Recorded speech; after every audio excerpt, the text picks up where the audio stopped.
CD2. Test 3. You will hear a number of different recordings, and you will have to answer questions on what you hear. There will be time for you to read the instructions and questions, and you will have a chance to check your work. All the recordings will be played once only. The test is in 4 sections. At the end of the test, you will be given 10 minutes to transfer your answers to an answer sheet. Now turn to Section 1. Section 1. You will hear a telephone conversation between a travel company employee and a customer. First, you have some time to look at questions 1 to 5.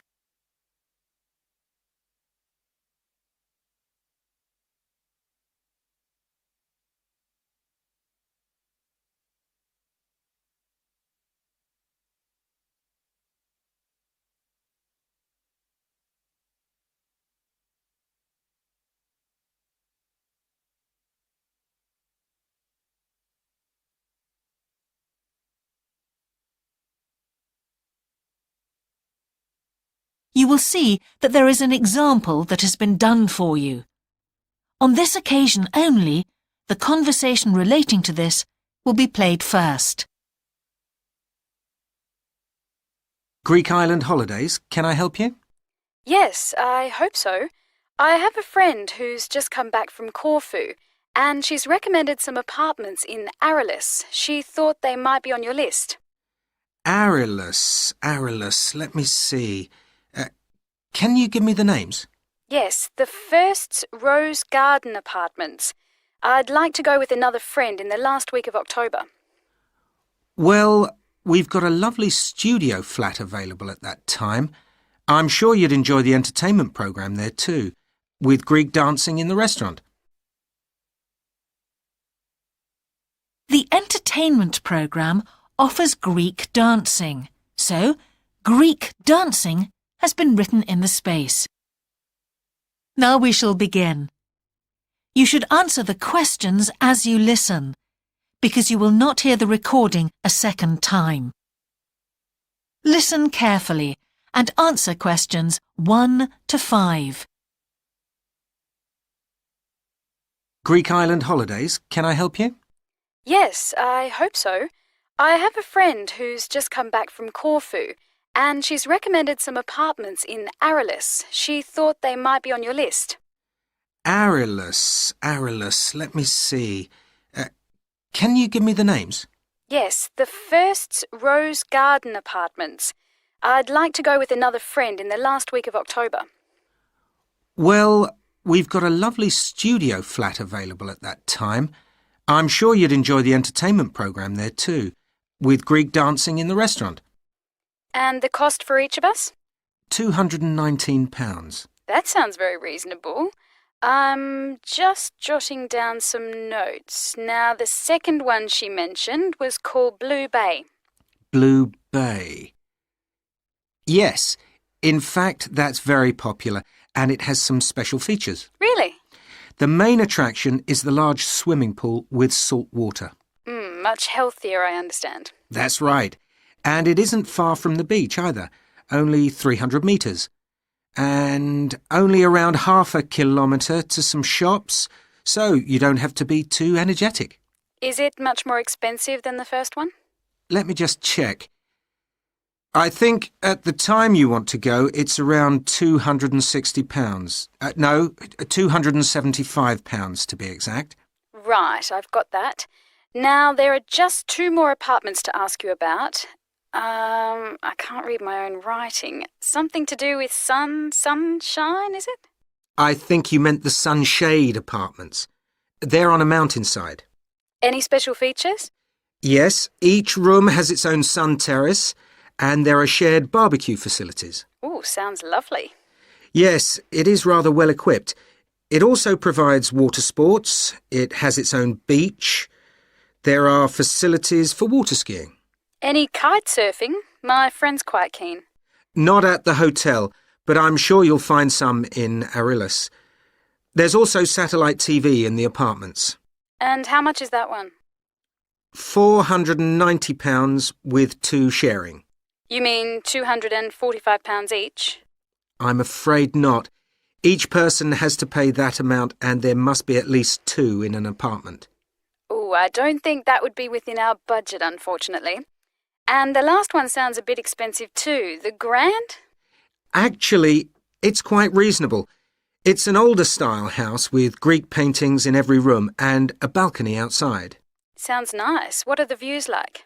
Well, there are forests all round and they hide a supermarket just down the road, so that's very useful for all your shopping needs. There's a disco in the area too. And the price? £319 at that time, but if you leave it till November, it goes down by 40%. Too late, I'm afraid. Well, why don't I send you a brochure with full details, Miss... Nash. But don't worry about that. I'm coming to Upminster soon, and I'll call and get one. I just wanted to get an idea first. Well, that's fine. We've got plenty here when you come. Before you hear the rest of the conversation, you have some time to look at questions 6 to 10.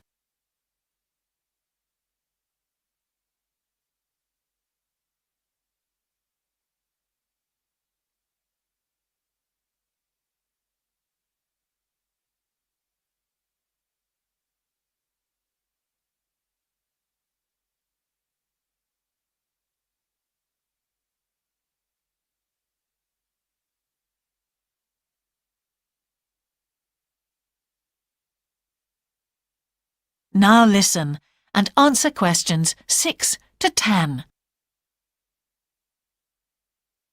If you've got a minute, could I just check a couple of points about insurance? I got one policy through the post, but I'd like to see if yours is better. Fine. What would you like to know? Well, the one I've got has benefits, and then the maximum amount you can claim. Is that like yours? Yes, that's how most of them are. Well, the first thing is cancellation. If the holiday's cancelled on the policy I've got, you can claim £8,000. We can improve on that, Miss Nash. For Greek island holidays, our maximum is £10,000. That's good. Of course, our holiday won't even cost £1,000 together. It's still sensible to have good cover. Now, if you go to hospital, we allow £600. Yes, mine's similar. And we also allow a relative to travel to your holiday resort. My policy just says their representative will help you. You can see there's another difference there. And what happens if you don't get on the plane? Nothing as far as I can see on this form. Don't you have missed departure? No, I'll just jot that down. We pay up to £1,000 for that, depending on the reason. And we're particularly generous about loss of personal belongings, up to £3,000, but not more than £500 for a single item. Then I'd better not take my laptop.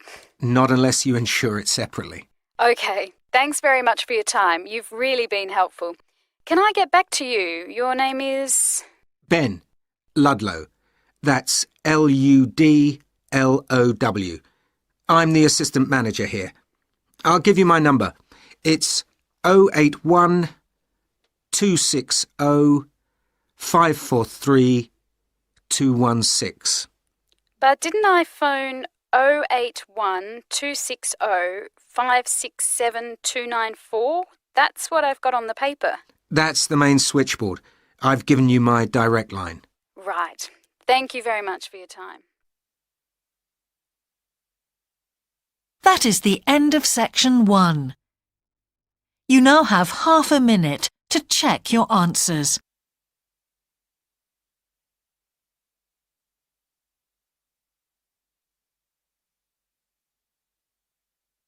Section 2. You will hear a talk on local radio about a children's theme park. First, you have some time to look at questions 11 to 13.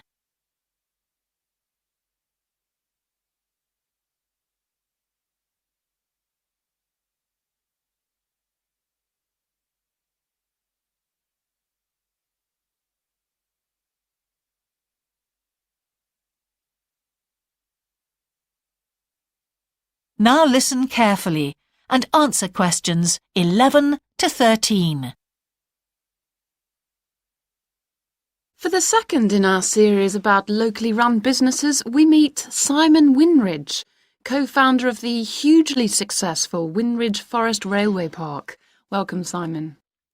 Now, perhaps you can begin by telling us a little bit about how it all started. Well, during the 1970s, my wife Liz and I had just acquired 80 acres of sheep farming land, and we decided to settle down and have children. Pretty soon we had a daughter, Sarah, and a son, Duncan. The place was wonderful for the kids. They particularly loved trains and gradually built up an enormous network of miniature railway track. I began to develop larger-scale models of locomotives, but we didn't think anything more of it until I went on a trip to a theme park near Birmingham and decided we could do a much better job. So we set up a small one ourselves, based on the miniature railway, and we opened to the public for just a month that year, 1984, in July, our driest month, because our children said they didn't want our guests to have a miserable wet visit. I dealt with park business and Liz carried on with the farm work. It soon became clear that we were onto a winner. We began to extend the railway track and lay it among more interesting landscape by planting trees, which in turn attracted more wildlife, and by making cuttings through the rock. Nowadays, we're open all year round, and we're pleased to say that Winridge is one of the most popular visitor attractions in the area, with 50,000 visitors a year. 1.5 million people have been through our doors since we opened. Before you hear the rest of the talk, you have some time to look at questions 14 to 20.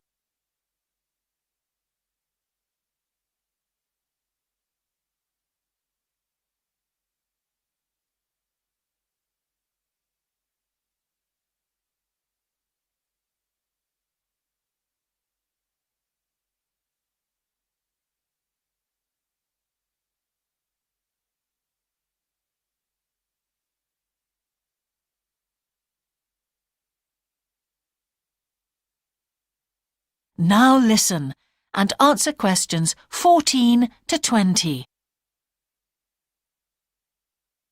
All these visitors mean we have had to expand our operation, and it's now a truly family concern. I'm near to retirement age, so I only concern myself with looking after the mechanical side of things, keeping the trains going. Liz now devotes all her energies to recruiting and supporting the large squadron of workers, which keep the place running smoothly. We're really pleased that, after some years away teaching, Sarah has now returned to the park and makes sure the visitors are kept fed and watered, which keeps her pretty busy, as you can imagine.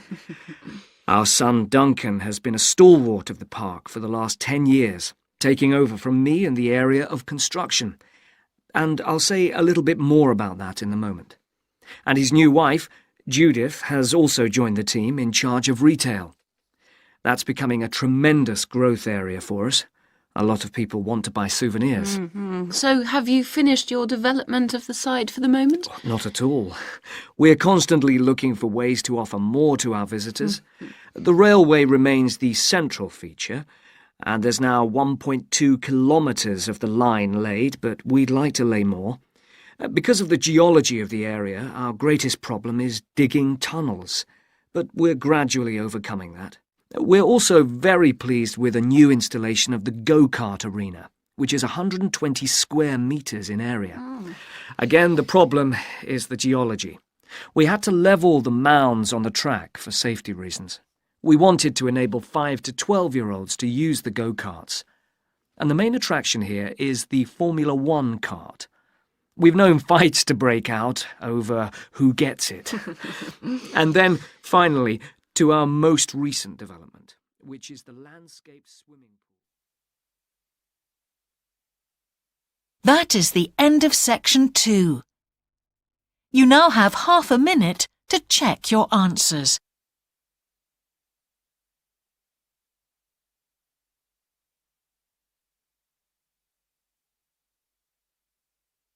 Section 3. You will hear a geography student called Caroline discussing her dissertation with her tutor. First, you have some time to look at questions 21 to 23.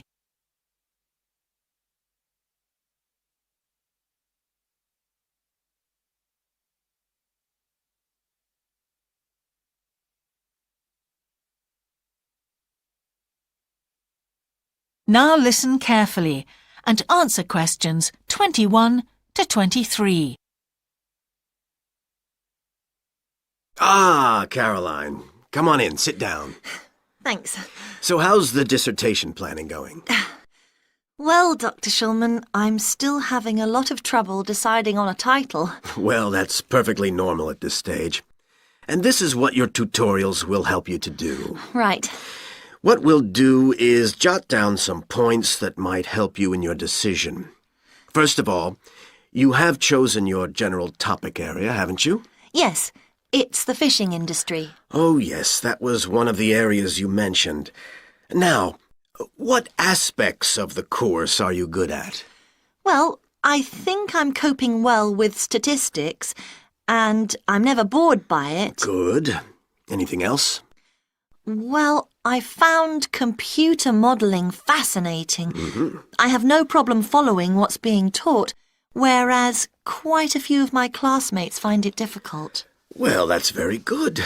Do you think these might be areas you could bring into your dissertation? Oh, yes, if possible. It's just that I'm having difficulty thinking how I can do that. You see, I feel I don't have sufficient background information. I see. Well, do you take notes? I'm very weak at note-taking. My teachers always used to say that. Well, I think you really need to work on these weaknesses before you go any further. What do you suggest? Before you hear the rest of the tutorial, you have some time to look at questions 24 to 30.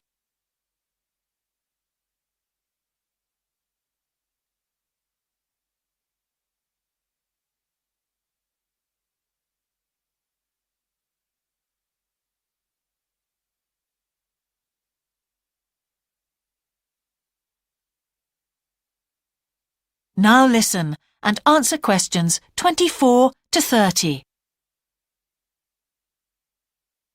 Well, I can go through the possible strategies with you and let you decide where to go from there. Okay, thanks. Well, some people find it helpful to organize peer group discussions. You know, each week a different person studies a different topic and shares it with the group. Oh, right. It really helps build confidence. Yeah. You know, having to present something to others. I can see that. The drawback is that everyone in the group seems to share the same ideas. They keep being repeated in all the dissertations. Okay. You could also try a service called Student Support. It's designed to give you a structured program over a number of weeks to develop your skills. Sounds good. Yes, unfortunately there are only a few places. Ah. But it's worth looking into. Yes, of course. I know I've got to work on my study skills. And then there are several study skills books you can consult. Right. They'll be a good source of reference. But the problem is, they are sometimes too general. Yes, that's what I've found. Other than that, I would strongly advise quite simple ideas, like using a card index. Well, yes, I've never done that before. It's simple, but it really works because you have to get points down in a small space. Another thing I always advise is don't just take your notes and forget about them.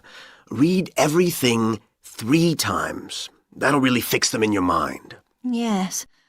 I can see it'd take discipline, but... Well, if you establish good study skills at this stage, they'll be with you all your life. Oh, yes, I completely agree. It's just that I don't seem to be able to discipline myself. I need to talk things over. We'll be continuing these tutorials, of course. Let's arrange next month's now. Let's see. I can see you virtually any time during the week starting the 22nd of January. What about the 24th? I'm free in the afternoon. Sorry, I'm booked then. What about the following day? The Thursday? Yeah? I can make the morning. Fine. We'll go for the 25th then. That's great. Thanks. That is the end of section 3. You now have half a minute to check your answers.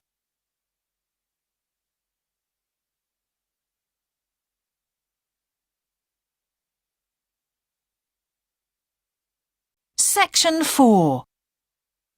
You will hear part of a lecture about an experimental design for a house. First, you have some time to look at questions 31 to 40.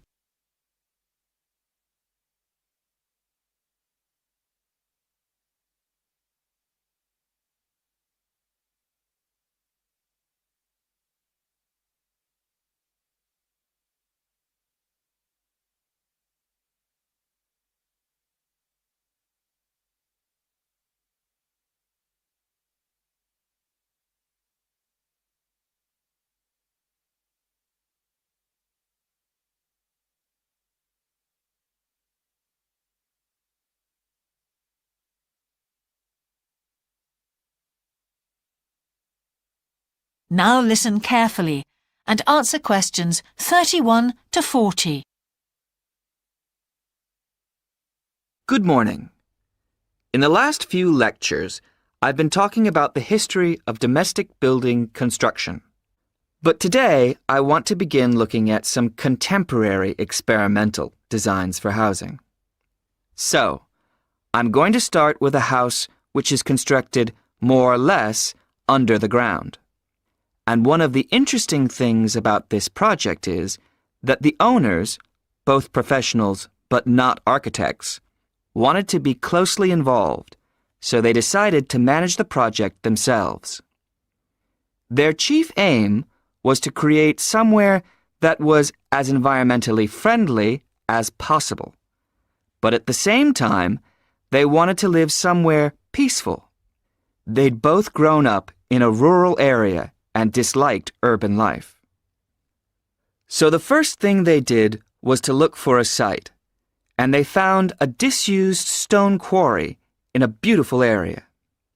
The price was relatively low, and they liked the idea of recycling the land, as it were. As it was, the quarry was an ugly blot on the landscape, and it wasn't productive any longer either. They consulted various architects and looked at a number of designs before finally deciding on one. As I've said, it was a design for a sort of underground house, and it was built into the earth itself, with 2 stories. The north, east, and west sides were set in the earth, and only the sloping south-facing side was exposed to the light. That was made of a double layer of very strong glass. There were also photovoltaic tiles fixed to the top and bottom of this sloping wall. These are tiles that are designed to store energy from the sun, and the walls had a layer of foam around them too to increase the insulation.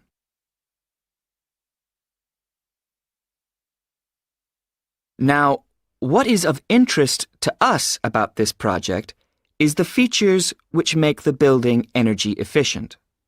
Sunlight floods in through the glass wall, and to maximize it, there are lots of mirrors and windows inside the house.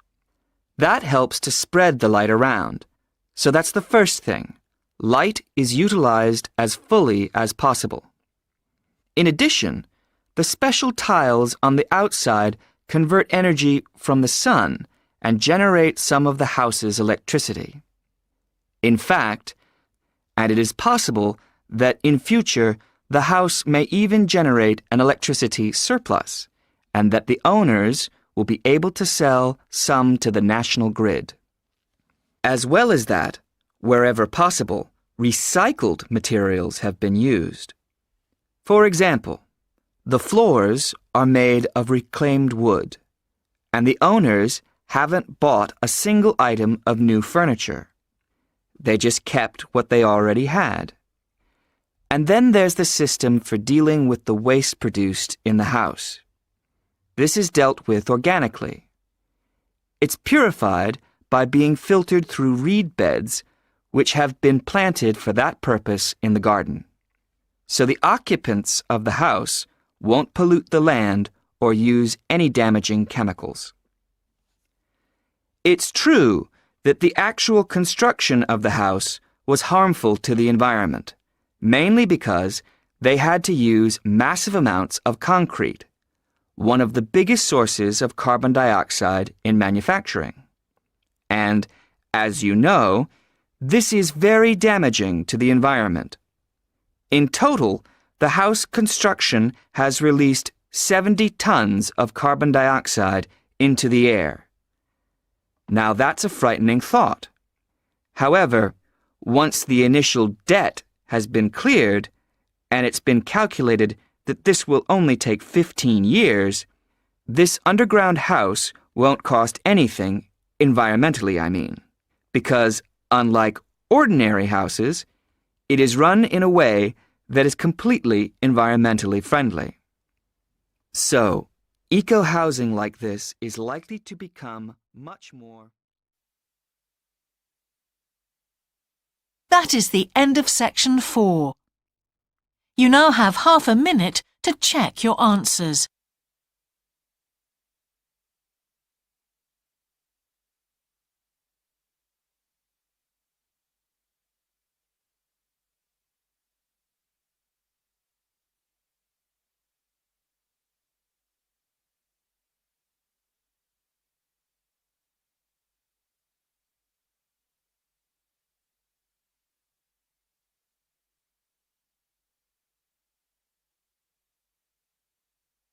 That is the end of the listening test. In the IELTS test, you would now have 10 minutes to transfer your answers to the answer sheet.